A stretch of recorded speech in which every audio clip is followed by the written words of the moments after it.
ही गोष्ट आपल्या सर्वांच्या समोर एक विषय जो आला तो म्हणजे मला शिवसेना पक्षाने माझ्या कार्यक्षमतेप्रमाणे मला काम करण्याची संधी दिली नाही, अशा पद्धतीची मी नाराजी व्यक्त केली। हा एक विषय प्रामुख्याने दाखवला जातोय। मी नम्रपणे सांगतो की असं माझा शब्दप्रयोग कुठे असेल तर आपण नक्की प्रसारित करा।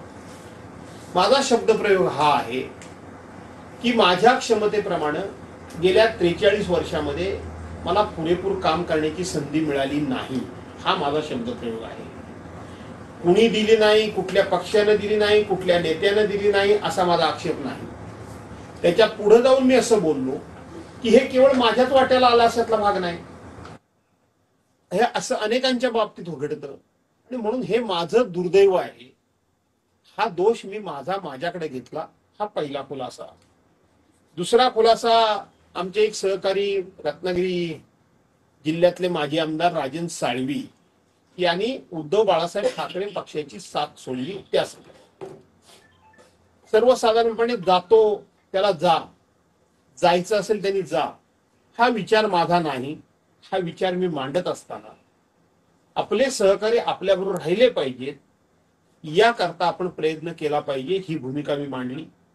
पक्षप्रमुखांनी जरूर हे विधान करावं, तो त्यांचा हक्क आहे, तो त्यांचा अधिकार आहे। त्यांनी अनेकांना अनेक गोष्टी दिलेल्या असतात, तरी सुद्धा जर कोण सोडून जात असेल, समजावून सुद्धा तो थांबत नसेल, तर शेवटी पक्षप्रमुखांनी ही भूमिका घेणं योग्य आहे असं मी समर्थन केलं। पण पक्षप्रमुख बोलतात म्हणून आम्ही बोलावं हे योग्य नाही, हे मी कालही म्हणालो होतो आणि आजही म्हणतोय। पण त्याचबरोबर मी पक्ष सोडून जाणाऱ्यांकरता खूप मोठे प्रमुख अशा पद्धतीचे 2 ऐतिहासिक दाखले दिले होते। एक दिला होता तो सिंहगडावर जी उदय भान आणि नरवीर तानाजी मालुसरे आणि त्यांच्या मावळ्यांमध्ये लढाई झाली आणि त्या लढाईमध्ये नरवीर तानाजी मालुसरे एक धारातीर्थी पडले आणि मावळे सैरावैरा झाले, पळायला लागले। त्यानंतर सूर्याजी मालुसरे धावत आले, तानाजी मालुसरेंचे बंधू, आणि त्यांनी सांगितलं, अरे पळता कुठं, हिरामागा तुमचे पळायचे दोरच मी कापून टाकलेले आहेत, लढा नाही तर मरा। आणि मावळे लढले आणि जिंकले।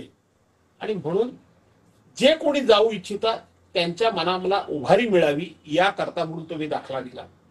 आणि त्याचबरोबर संभाव्य गेलेल्यांचं संभाव्य काय अडचणी निर्माण होतील हे मी सांगितलं। आणि त्याच्याकरता दुसरं ऐतिहासिक मी उदाहरण दिलं, ते विजापूरच्या किल्ल्याचं उदाहरण दिलं की विजापूरच्या किल्ल्याच्या भोवती जो खंदक खणलेला आहे त्याच्यामध्ये जे पाणी होतं, ते ज्या वेळेला शत्रूचे सैनिक त्या विजापूर किल्ल्यावर चढाई करायला यायचे ते शेवटी त्या खंदकात पडूनच मरायचे। आणि म्हणून आज राजकारणाची स्थिती अशी आहे, कोण आला म्हणून ज्याच्याकडून जातात त्यांना फार दुःख वाटणार नाही, आणि कोण आमच्याकडे आला म्हणून कोणाला आनंद फार वाटणार नाही। याचं कारण महाराष्ट्रातली सध्याची राजकीय परिस्थिती ही आहे की कोणालाही कोणाची राजकीय गरज आता फार राहिलेली नाही।